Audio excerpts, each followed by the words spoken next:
BNP মহাসচিব মির্জা ফখরুল ইসলাম আলমগীর বলেছেন, নতুন বাংলাদেশের জন্য কাজ করছে সরকার। অল্প সময়ের মধ্যে দেশের মানুষের মনে তারেক রহমান জায়গা করে নিয়েছেন জানিয়ে বলেন, প্রধানমন্ত্রীর নেতৃত্বে সুখী ও সমৃদ্ধ দেশ গঠন হবে।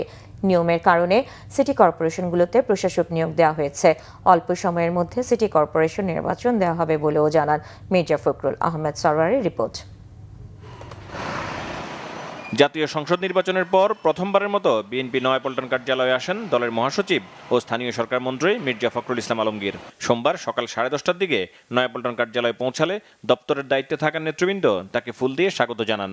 পরে তিনি সাংবাদিকদের সাথে কথা বলেন। 17 বছরের গণতান্ত্রিক আন্দোলনে সাংবাদিকদের অবদান স্মরণ করে নতুন বাংলাদেশ গঠনে সহযোগিতা কামনা করেন। আমরা এখন নতুন এক বাংলাদেশের জন্য কাজ করছি, স্বপ্ন দেখছি।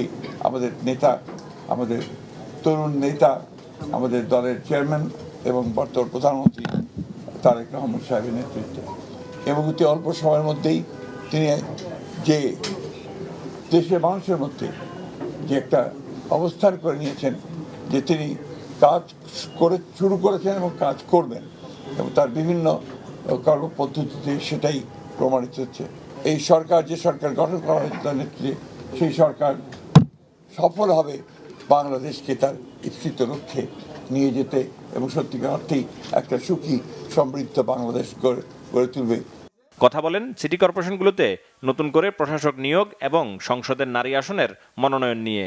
স্থানীয় সরকার নির্বাচনের বিষয়ে কত নিয়মকানুন আছে তো সরকারি এবং যে প্রথাগুলো আছে সেগুলো কতগুলো মেয়াদ আছে, কতগুলো মেয়াদ শেষ হয়ে গেছে, সবগুলোকে এক জায়গায় নিয়ে এসে আমরা সরকারের তরফ থেকে একটা সঠিক সময়ে এই নির্বাচনগুলো দেওয়ার ব্যবস্থা আমরা করবো। তবে নিঃসন্দেহে এই নির্বাচনকে প্রাধান্য দেওয়া হবে। এটা তো আপনার পার্লামেন্টের সিদ্ধান্ত হবে, আপনার যেটা হওয়ার।